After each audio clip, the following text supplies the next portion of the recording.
So hello guys, मैंने last video में यहाँ पर छोड़ दिया था कि जो H2O होता है वो भी डिफ्यूज़न करता है, और जब H2O डिफ्यूज़न करता है तो उसको हम ऑस्मोसिस कहते हैं। अब जो ऑस्मोसिस होता है वो भी हाई टू लो कॉन्सेंट्रेशन ही होता है through a semi permeable membrane होता है। यहाँ तक मैंने छोड़ दिया, तो मैंने कहा था इसको पूरा कंप्लीट करके इसके हम नोट्स पढ़ लेंगे। अब through a semi permeable membrane होता है, मतलब जैसे ये एक बीकर है और यहाँ पर हाई कॉन्सेंट्रेशन ऑफ वाटर है,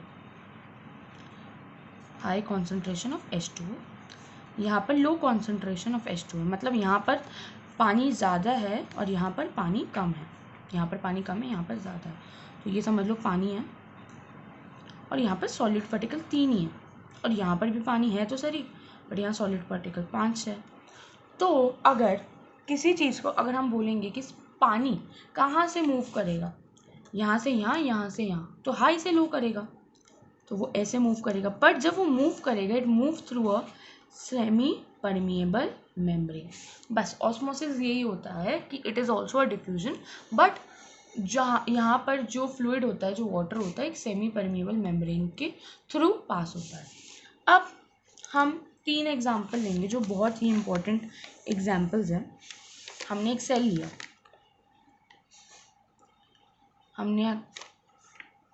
ठीक है, तो हमने ये 3 बीकर ले लिए हैं और इसमें हमने पानी रख लिया है, और इसमें हमने पानी रख रखा है, ये समझ लो ये पानी है, ठीक है। अब हम इसको समझेंगे with an example of resin. Resin यानी किशमिश, ये हमारी किशमिश है, ठीक है। हमने इसको पानी के अंदर डाल दिया। अब हमने एक चीज़ नोटिस करी कि यहाँ पर जो पानी है ना वो डाइल्यूट है as compared to the cell, मतलब यहाँ पर हाई कॉन्सेंट्रेशन है किसकी,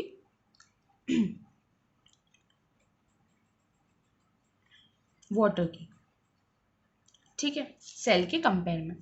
हमने दूसरा ये लिया था, बीकर लिया था, या जो भी हमने लिया था, पेट्री डिश लिया था, जो भी लिया था, यहाँ पर सेल के कंपेयर में सेम कॉन्सेंट्रेशन है, ठीक है। यहाँ पर जो वाटर है ना वो कॉन्सेंट्रेटेड है, मतलब लो concentration of water as compared to the cell। अब हमने देखा, अब हमें पता ऑस्मोसिस क्या होता है, higher concentration to lower concentration. तो खुद ही हम ये दिमाग लगा सकते हैं कि यहाँ पानी ज़्यादा है, यहाँ कम है, तो वाटर कहाँ जाएगा, इनसाइड, ठीक है।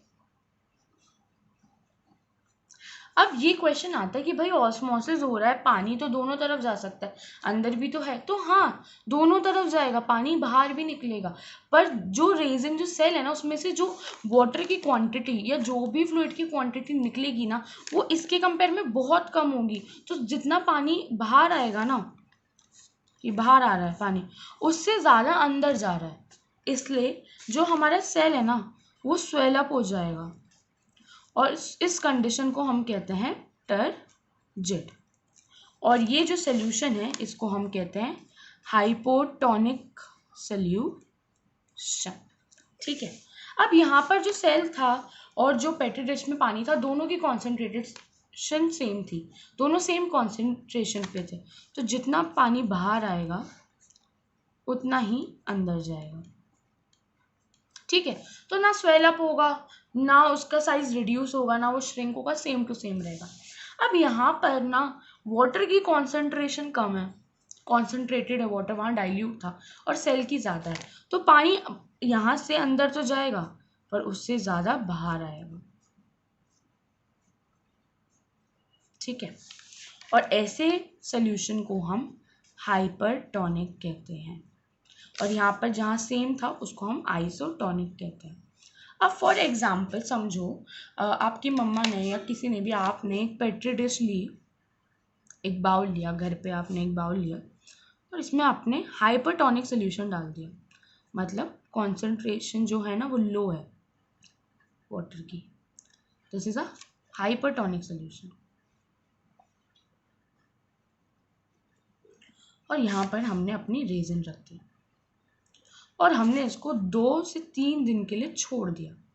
तो जैसे हम देखेंगे ना 2 या 3 दिन तो बहुत लंबे होते हैं, उससे पहले ही ये जो सेल होगा ना, समझ लो उसका साइज इतना है, उससे उसका साइज इतना हो जाएगा, श्रिंक कर जाएगा वो। अब क्यों कर गया श्रिंक? अरे वो इतनी देर से हाइपरटोनिक सोल्यूशन में था तो उसको जितना भी फ्लूइड है वो तो बाहर पेटी डिश में आ गया, तो वो श्रिंक कर गया, उसमें कुछ फ्लूइड बचा ही नहीं। तो ऐसी कंडीशन को हम कहते हैं प्लाज्मोलाइज्ड, मतलब सेल का प्लाज्मोलाइज हो गया। नहीं तो हम बोल सकते कि सेल प्लाज्मोलाइज हो गया। सेल की जो श्रिंक कंडीशन होती है उसको हम ये प्लाज्मोलाइज्ड कहते हैं। अब हम एक बार इसको पढ़ लेते हैं। So diffusion क्या होता है? We will understand it with a very simple and interesting example. I give you the example.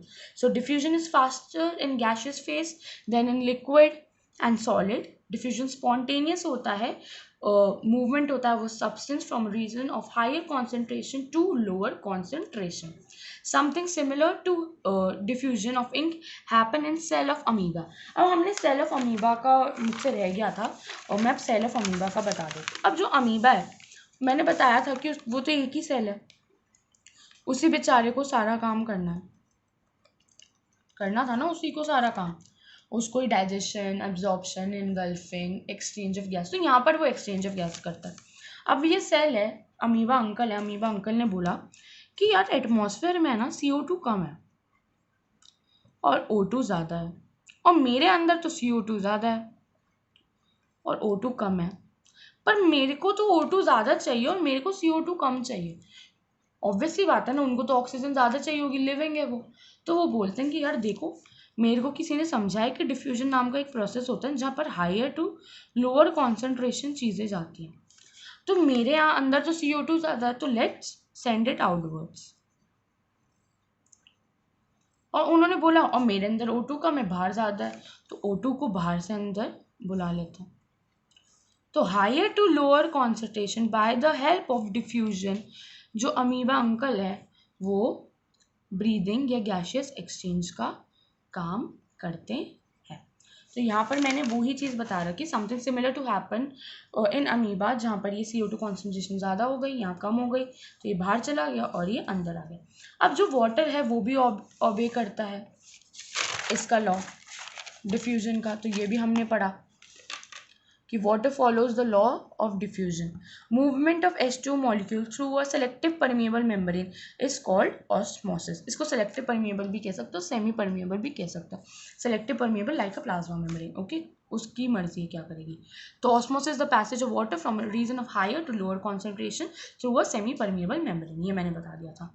It is just like diffusion, process by which cell absorb H2 without spending any amount of energy. अब और ये important point है कि osmosis जब तक चलता है जब तक इक्विलिब्रियम अटेन नहीं हो जाती, मतलब जब तक समझ लो ये पानी है और ये सेल है, जब तक इसकी कॉन्सेंट्रेशन और इसकी कॉन्सेंट्रेशन सेम नहीं हो जाती ना, जब तक ऑस्मोसिस चलता रहेगा। अब हमने हाइपोटोनिक, आइसोटोनिक और हाइपरटोनिक के बारे में पढ़ लिया है, एक बार इसको रीड मान लेता है। If the medium surrounding the cell has the higher H2 concentration than the cell, that is if the solution is very dilute than the cell, then we will gain H2O। और H2 दोनों तरफ move हो सकता है, but यहाँ पर obviously बात है बाहर ज़्यादा कॉन्सेंट्रेशन अच्छी है तो अंदर होगा, और इसका यहाँ पर ये स्वेलअप हो जाएगा और इसको हम टर्जेट कहते हैं। सेम आइसोटोनिक में दोनों जगह सेम होता है, ये लिखा है कि exactly the same H2O as the concentration as the cell, तो there is no net movement of H2O। फिर यहाँ हमने पढ़ा हाइपरटोनिक सोल्यूशन के बारे में कि बाहर लोअर कॉन्सेंट्रेशन होती है then the cell, very concentration solution होती है तो cell will lose H2O by osmosis, such a concentrated solution is called hypertonic. हमने ये भी पढ़ लिया कि बहुत दिनों तक अगर हाइपरटोनिक सोल्यूशन में रख लेंगे तो प्लाज्मोलाइज कंडीशन आ जाएगी। अब हमने ये चीज़ तो पढ़ी ली थी, उसके साथ साथ हमें अब एक और चीज़ पढ़नी है, दैट इज अगर एनर्जी एक्सपेंडिचर होता है तो। अब इसका जो डिटेलिंग है ना हम वो पार्ट 3 में पढ़ेंगे, क्योंकि हमारी NCERT में भी नहीं दे रखा, बट NCERT में ये चीज़ बता रखी है कि अगर कभी भी डिफ्यूजन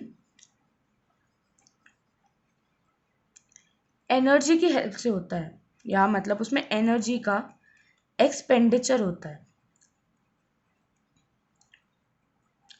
तो उसको हम मीडिएटेड ट्रांसपोर्ट कहते हैं। अब ये दो तरीके के होते हैं, first is facilitated, second is active. अब इसको समझाने का ना बहुत ईजी तरीका है। एक्टिव तो मैं ऑलमोस्ट पहले समझा चुकी हूँ, पर फैसिलिटेट को बहुत ईजी तरीका है। आप कभी भी यात्रा करने जाते हो या कोई भी जाता है ना, हम वैष्णो देवी की यात्रा करने जाते हैं, कोई भी यात्रा करने, तो जो पिट्ठू लोग होते हैं ना वो क्या करते हैं, ऐसे बहुत लोग होते हैं जिनको यात्रा करनी होती है। अब बहुत ऐसे लोग होते हैं, जैसे ये है कोई इंसान है, ये तो लाठी की मदद से कर रहा है यात्रा। एक बहुत ही हेल्दी इंसान है, इसने अपना बैकपैक टांगा और ये ऐसे ही यात्रा कर रहा है। और कुछ बच्चे होते हैं छोटे छोटे, है ना, और कोई ओल्ड पीपल्स होते हैं, ठीक है, ठीक है, for example this is an old people और ये छोटा बच्चा है, चाइल्ड है, छोटा सा, छोटी सी बच्ची, और ये कोई आंटी है, ठीक है, एज में बड़ी।